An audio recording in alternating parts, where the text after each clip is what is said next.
Hello. Hey, today I'm going to be trying to solve the problem with how do I get nutrients to my plants and how do I not waste all the kitchen scraps from produce and other things that you just have regularly if you're using your produce that you're growing.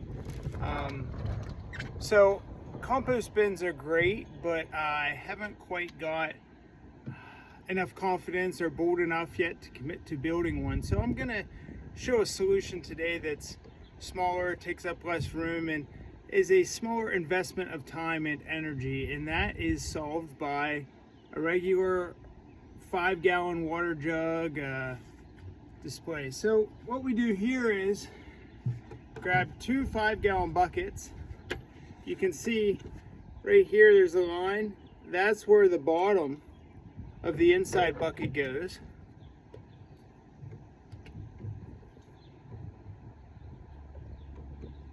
Put that line there, that way I can see where to drill my holes for installation. And then what will happen is this bucket is where the nozzle will go, and this bucket that goes inside is where I'll put the kitchen scraps and other stuff like that in the water. And the way that we do it is we'll fill it up with our random produce scraps and stuff like that, but then also put water in it, and it will soak like a tea bag, and it will steep for 2 to 3 weeks until it's ready. And then once it's ready, you can just pour it out into a bucket. You want to use a 1-to-10 ratio. So we'll say 1 cup of this tea and 10 cups of water so that you don't burn your plants that you're trying to bring life to. And what you do with the inside bucket, this one, drill a bunch of holes in it. We're trying to not have holes that are too big to where all the kitchen scraps and everything, when we pull the bucket out, will fall down into the water and then cause clogging at the nozzle and stuff like that. So anyways, let's go ahead and let's have some fun and get to the installation. So for me, I'm gonna need a 3/4 inch drill bit. So here we go. We'll go ahead and drill our hole into it. As long as we're under that line that I showed you earlier where we could see that the inside bucket was at, will be good. I'll also try to get towards the bottom so I don't have to tip my buckets over so much to get all the liquid out.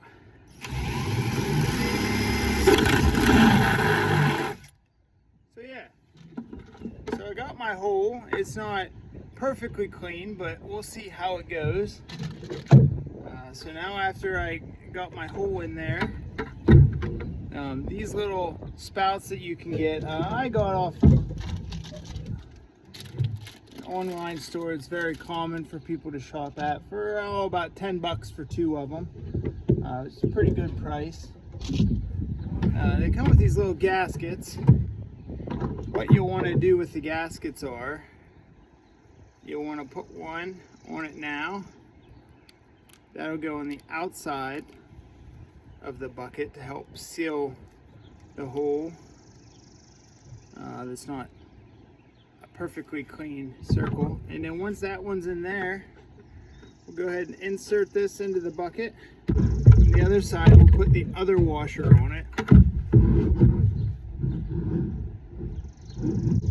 And now initially the fit is not great, but that's okay, because once we put the last piece on it, this little plastic nut here, it will help as we tighten it, help cinch it down and help make that seal really good. And some of this comes down to personal preference, where you want, how high off the ground you want it and stuff like that. So I can get a pretty good cinch with my bare hands, but in addition to that, if you want to increase the tightness, you can use a pair of pliers. I would not over tighten it. When it comes to plastic and rubber like this, over tightening is actually your enemy. So yeah, so there we go. I got that installed. That fits pretty good, pretty solid. And what we'll do is we'll put the kitchen scraps in here. Put that in the bucket. We'll put the water in. We'll wait 2 to 3 weeks, and then we'll have ourselves some good fertilizing tea. All right, and to show you a little bit of a demonstration, I went to grab some kitchen scraps from things I'm cutting daily. You just go ahead, dump it right in, and then you set it in. But also, one thing I want to tell you not to overlook, as you garden, I'm sure you're familiar with pulling weeds, unless you live in a great climate and perfect place where you don't have to deal with those things. Let's all hope. But nonetheless, those weeds that are growing in your garden beds, they're stealing the nutrients from your garden bed to grow. So instead of just pulling them out with anger and throwing them to the side, watching them die with pleasure, take them, put them in here, because as the water soaks through them, all of that nutrients that they stole from your soil, they're going to go back into this tea, so that when you use the tea throughout your garden, those nutrients are going back to your plants. So then what you do after you get some stuff in there,